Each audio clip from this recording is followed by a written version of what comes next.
কৃষ্ণ হৰি ৰাম কৃপাৰ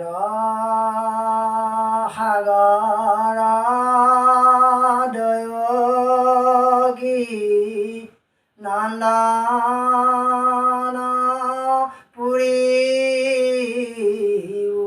মনৰ কাম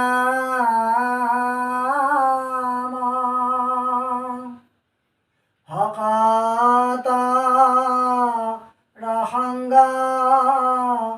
সদানুচুক মুখে তু গুণ নাম ৰাম ভকত ৰসংগ সদানুচুক মুখে তু গুণ নাম কৃষ্ণ হৰি ৰাম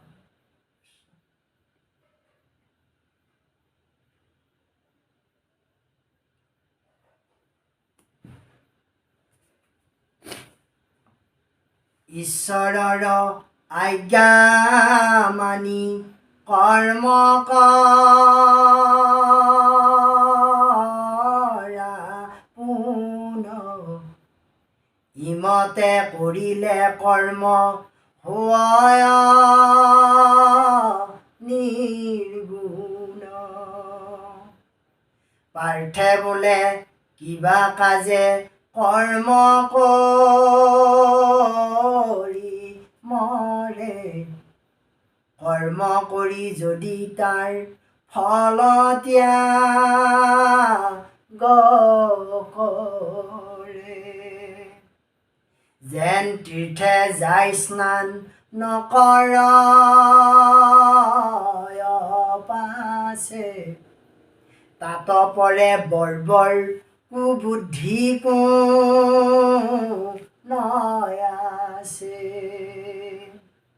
কৃষ্ণে বোলে তাৰ হেতু শুনাম হাবল নুখুজিলে ঈশ্বৰে আপুনি দেন্ত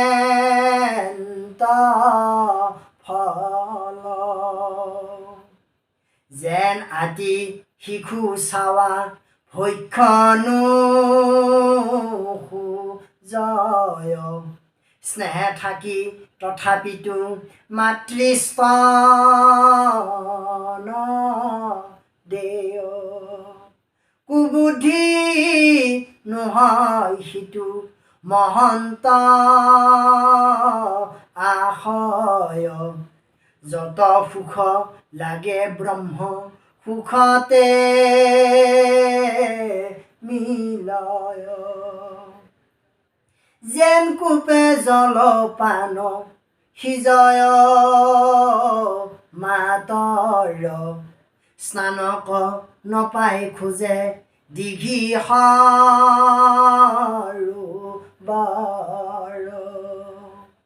পাছে বিচাৰিয়া যেন মহাহ্ৰদ পাই স্নান পান যত কৰ্ম সিজে কথাই ঈশ্বৰ সেৱায় যাকে খোজে তাকে পায় ধৰ্ম অৰ্থ কাম মুখ্য সিজে একে ঠাই যদি বোলা ঈশ্বৰ ভজনে হব হয় আউৰ কি কাৰণে কৰ্ম কৰিতে লাগন জ্ঞানক ভক্তিক লাগি যিজনে ইচ্ছায় কৰ্ম কৰিবা কটাৰ অৱশ্যে লাগয়। তোমাৰ কৰ্ম তয়াগে আছে অধিকাৰ, কিন্তু কৰ্ম কৰি ফল নবাঞ্চিবা তাৰো। অৰ্জুনে বলন্ত প্ৰভু শুনা যদুপতি, শুঞ্জিলেৱা পুনঃ প্ৰাণ হোৱাতিৰ প্ৰীতিৰাম। সেই মত কৰ্ম সংগে জানিবা সকল, নুখুজিলে আপুনি তথাপি হৈবে ফল।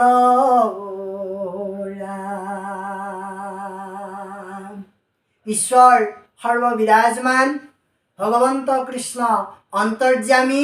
তেওঁ সকলো গুণ দুখ সকলোবিলাক মনুষ্যৰে হওক জীৱৰে হওক তেওঁ জানে, আৰু তেওঁ জানিয়েই আমাক এনেকুৱা এইবোৰ তত্ত্ব আমালৈ আগবঢ়াইছে যে মোক ভকতি কৰিলে নিৰ্গুণ হৈহে ভকতি কৰিবা, মোক ভজিলে নিৰ্গুণ হৈহে তুমি ভজনা কৰিবা। আৰু নিৰ্গুণ মানেই হৈছে কৰ্ম কৰি তেওঁক ভকতি কৰি ফল কামনা নকৰাটোৱেই হৈছে নিৰ্গুণ ভকতি। আৰু এই নিৰ্গুণ ভকতি এনেভাৱে কৈছে যে ঈশ্বৰৰ আজ্ঞা মানি কৰ্ম কৰা পুনঃ ইমতে কৰিলে কৰ্ম হয় নিৰ্গুণ। ঈশ্বৰক কেন্দ্ৰ কৰি ভগৱন্ত কৃষ্ণক কেন্দ্ৰ কৰি অৰ্পণ ধৰ্মেৰে যিবোৰ কৰ্ম কৰা যায় সেয়ে আমাৰ নিৰ্গুণ ভকতি, সেয়ে আমাৰ নিৰ্গুণ কৰ্ম। এই সিদ্ধান্তটো যেতিয়া ভগৱন্ত কৃষ্ণৰ পৰা অৰ্জুনে শুনিলে তেতিয়া অৰ্জুনে এটি প্ৰশ্ন কৰিছে যে পাৰ্থে বোলে কিবা কাজে কৰ্ম কৰি মৰে, কৰ্ম কৰি যদি তাৰ ফল ত্যাগ কৰে, যদি আপোনাক ভকতি কৰি নিষ্কামভাৱেই যদি ভকতি কৰা হয়, ফল বাঞ্ছা যদি কৰা নাযায়, তেতিয়াহ'লে এই কৰ্ম কৰি আমাৰ কি লাভ হ'ব, কি কাম হ'ব? এই বুলি অৰ্জুনে কৈছে যে তীৰ্থলৈ গৈ যদি আমি স্নান নকৰোঁ, আপোনাক ভজি যদি আমি আমাৰ ফল নিবিচাৰোঁ, তেতিয়াহ'লে তীৰ্থত গৈ স্নান নকৰাৰ দৰে হ'ব, আমাৰ দৰে আৰু বৰ কুবুদ্ধি নহ'ব যেন লাগে। তোমাক পাই তোমাক ভকতি কৰি যদি আমি তোমাৰ পৰা ফল বাঞ্ছা নকৰোঁ, তেতিয়াহ'লে হে সখী এইটোতো ভাল ধৰণৰ কথা নহ'ব। তেতিয়া ভগৱন্ত কৃষ্ণই অৰ্জুনক উদ্দেশ্যি ক'বলৈ ধৰিছে যে হে অৰ্জুন, তুমি মোক কামনা নকৰি বাঞ্ছা নকৰি ফল বাঞ্ছা নকৰি যি কৰ্ম কৰিবা তাৰ ফল মই নুখুজিলেও তোমাক দিম, বা মোৰ ভকতক মই দিম। কাৰণ ভকতৰ দুখ ভকতৰ দুখ বা ভকতৰ হৃদয়ৰ কথা আমি বুজি পাওঁৱে বুলি ক'লে যে কৃষ্ণই বোলে তাৰ হেতু শুনা মহাবল, নুখুজিলে ঈশ্বৰে আপুনি দেন্ত ফল, যেন আতি শিশু চোৱা ভক্ষ নোখোজয়, স্নেহ থাকি তথাপিত মাতৃস্তন দেই। কণমানি কেঁচুৱাটোই সেই কেঁচুৱাটিৰ মনৰ কথা এজনী মাতৃয়ে, মৰমৰ মাতৃয়ে, আদৰ কৰা মাতৃয়ে, দেখভাল কৰা মাতৃয়ে যেনেদৰে বুজি পায় শিশুটিৰ ভোক লাগিছে নে পিহা লাগিছে, সেই কথাটো উমান পাই যেনেদৰে তেওঁক সেই শিশুটিক ভক্ষ্য দিয়ে, খাবলৈ দিয়ে, ঠিক তেনেদৰে আমাক ভগৱন্ত পুৰুষেও আমাক দিয়ে। কাৰণ ভগৱন্ত কৃষ্ণৰ নাম হৈছে ভকত বৎসল। ভকত বৎসল সেইকাৰণে কৈছে তেওঁৰ যি গুণ সহজ কৃপালু, গুণক প্ৰকাশী ধৰি আছা প্ৰভু, ভকত বৎসল নাম ধেনু যেন মতে বৎসক পালয় তুমি সেই মতে ভকতক পালা ৰাম। কাৰণ সেই পৰম কৃপালু নাৰায়ণ, সেই ভকত বৎসল হৰিয়ে নিশ্চয় আমাৰ সকলো কথা জানি আমাক সময়ত কি লাগে কি নালাগে সকলোবিলাক তেওঁ জানে। মাথোন তেওঁ আমাক এই উদগনি দিছে যে হে অৰ্জুন ৰূপী মানৱ, হে অৰ্জুন, হে বৈষ্ণৱ, হে ভকত, হে জীৱ, হে মনুষ্য, তোমাৰ হবে কৰ্ম কৰি যোৱা, নিৰ্গুণভাৱে কৰ্ম কৰি যোৱা, নিষ্কামভাৱে মোলৈ মোক অৰ্পণ কৰি কৰ্ম কৰি যোৱা, তাৰ ফল নিশ্চয় মই সাধ্য অনুসাৰে কৃপা অনুসাৰে মই দিম। সেইকাৰণে ক'লে যে এই কথাটো কুবুদ্ধি নহয় সিটো মহন্ত আশয়, যত সুখ লাগে ব্ৰহ্ম সুখতে মিলয়। আৰু যিসকল হৰিৰ বিমুখ, যিসকল এই আধ্যাত্মিকতাৰ পৰা দূৰত, তেওঁসকলে কিন্তু এই ভাৱেৰে আগ নাবাঢ়ে। তেওঁসকলৰ মনত বিভিন্ন ধৰণৰ কুবুদ্ধি খেলিব, বিভিন্ন ধৰণৰ উপায় অন্তেৰে মই ইচ্ছা নকৰিলেও, মই ফল দিয়াৰ ইচ্ছা নকৰিলেও তেওঁসকলে ল'বলৈ ইচ্ছা প্ৰয়াস কৰে। কিন্তু তেওঁসকলে যিমানটো চেষ্টা কৰিব, যিমানটো কৰ্মৰ তেওঁসকলে শ্ৰম কৰিব, সকলো শ্ৰম বৃথা হ'ব। কাৰণ কৰ্মৰ দুটা ফল জানা সব্যসাচী। কাৰণ কৰ্মৰ যি দুটা ফল, সুখ বা দুখ যিকোনো পৰ্যায়ৰে জীৱই পাব বা মানৱে পাব। সেইকাৰণে ক'লে যে যত সুখ লাগে ব্ৰহ্ম সুখত মিলয়। কুবুদ্ধিসকলে, চতুৰসকলে তেওঁসকলে কি কৰে যে মই নিবিচাৰোঁতে তেওঁসকলে ল'ব বিচাৰে যে যেন কূপে জলপান সিজয় মাতৰ, স্থানক নাপায় খোজে দীঘি সৰু বৰ, পাছে বিচাৰিয়া যেন মহাহৰদ পায়, স্নান পান যত কৰ্ম সিজে একঠাই। কেতিয়ালৈকে এই কুবুদ্ধিসকলৰ এই ভাৱনাটো থাকিব? যেতিয়ালৈকে তেওঁসকলৰ মন পৰিষ্কাৰ বা নিষ্কাম ভাৱৰ উদগনি যেতিয়ালৈকে তেওঁসকলৰ মনত উদ্ভৱ নহ'ব। তেওঁসকলে নাজানিব তেতিয়ালৈকে যে ঈশ্বৰতে যে সকলোবিলাক পায়, স্নান পান সকলো কৰিব পাৰি। কাৰণ ইয়াত কৈছে যে ঈশ্বৰত স্নান পান দীঘি সৰোবৰত একেলগে কৰা বুলি এটা কথা কৈছে, যে স্নান পান যত কৰ্ম সিজে একঠাই। এই কথাটো ঈশ্বৰৰ লগত তুলনা কৰিছে যে এক ঈশ্বৰ পৰমাত্মাৰ ওচৰতে ধৰ্ম, অৰ্থ, কাম, মোক্ষ এই চাৰিওটি পুৰুষৰ পুৰুষাৰ্থ লাভ কৰিব পাৰি। অন্য সাধনাত, অন্য দেৱ দেৱীৰ সাধনাত ধৰ্ম, অৰ্থ, কামহে লাভ কৰিব পাৰি, মুকুতি সুখ অন্য সাধনাত নাপায়।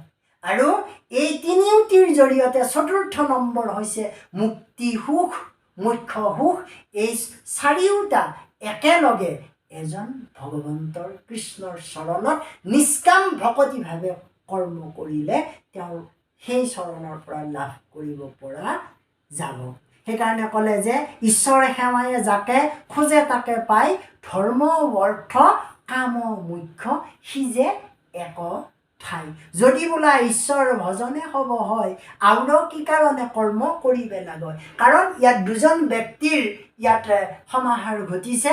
অৰ্জুনে বিভিন্ন ধৰণৰ প্ৰশ্ন ভগৱন্তলৈ দাঙি ধৰিছে, আৰু সেই বিভিন্ন জটিল ধৰণৰ প্ৰশ্নৰ উত্তৰ ভগৱন্ত কৃষ্ণই সমাধান আকাৰে উত্তৰ দিছে।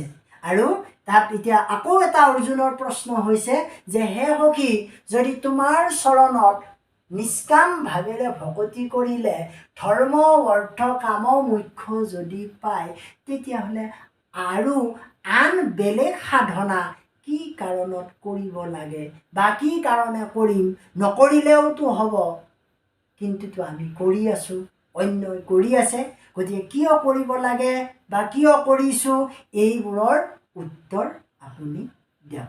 এইবুলি অৰ্জুনে আকৌ ক'বলৈ ধৰিছে। জ্ঞানক ভক্তিক লাগি যিজনে ইচ্ছয় কৰ্ম কৰিবাক তাৰ অৱশ্যে লাগয়। তোমাৰ কৰ্মতো আগে আছে অধিকাৰ, কিন্তু কৰ্ম কৰি ফল নবাঞ্চিবা তাৰ। গতিকে আমাৰ প্ৰথমে শ্ৰদ্ধা লাগিব আৰু সেইকাৰণে কৈছে শ্ৰদ্ধাৱান লভতে জ্ঞানম শ্ৰদ্ধাৰ জৰিয়তে আমাৰ জ্ঞানৰ উদয় হ'ব জ্ঞানৰ জৰিয়তে আমাৰ কি হ'ব ইচ্ছা ভাৱনাৰ উদ্বেগ জন্মিব ইচ্ছাৰ জৰিয়তে ৰতি বাঢ়িব ৰতিৰ জৰিয়তে আমাৰ ভকতি হ'ব ভকতিত আমাৰ কি হ'ব আসক্তি আহিব আসক্তিত বৈৰাগ্য আহিব ধৰণেৰে আধ্যাত্মিক ভাৱৰ দিশটো আগবাঢ়ি থাকে সেইকাৰণে অৰ্জুনক প্ৰথমে কৈছে যে হে অৰ্জুন তুমি কৰ্মযোগী হোৱা কৰ্মযোগী হ'লেহে তুমি ভকতিৰ দিশলৈ আগবাঢ়িব পাৰিবা কৰিলে সেইকাৰণে কিন্তু তুমি কৰ্মযোগী হোৱা যদিও কিন্তু তুমি যি কৰ্ম কৰিবা তাৰ ফল তুমি আশা নকৰিবা বাঞ্ছা নকৰিবা কাৰণ নামঘোষাত কৈছে যে কৰোণা মই ৰাম কৰোণা মই কৰিও কৃপা যেন উচিত হয় এইবুলি আমাক মানে এই আমাক প্ৰাৰ্থনাকাৰীসকলক সেৱকীয়াসকলক আমাৰ ভকত বৈষ্ণৱে আশীৰ্বাদ দিয়ে ভগৱন্তই যেতিয়া তেওঁৰ কৃপা হ'ব তেওঁ যেতিয়া মনত যে এইজনক কৃপা কৰিবৰ সময় হৈছে এইজনক কৰোণা দিবলৈ সময় হৈছে তেওঁ অনায়াসে নিৰ্দিষ্ট সময়ত এটা নিৰ্দিষ্ট সময়ৰ আগতো নিদিয়ে পিছতো নিদিয়ে সেই সময়টো তেওঁৰ হাতত তেওঁ কৃপা আমাক বৰষিব আৰু আমাৰো ভাৱনাত এইটো হ'ব লাগে যে সেই কৰোণাময় ৰামকৃষ্ণই আমাক কৰোণা কৰিব আমি মাথোন তেওঁ উদ্দেশ্যে কৰ্ম কৰি গৈ থাকিব লাগে নিষ্কাম ভাৱেৰে কৃষ্ণ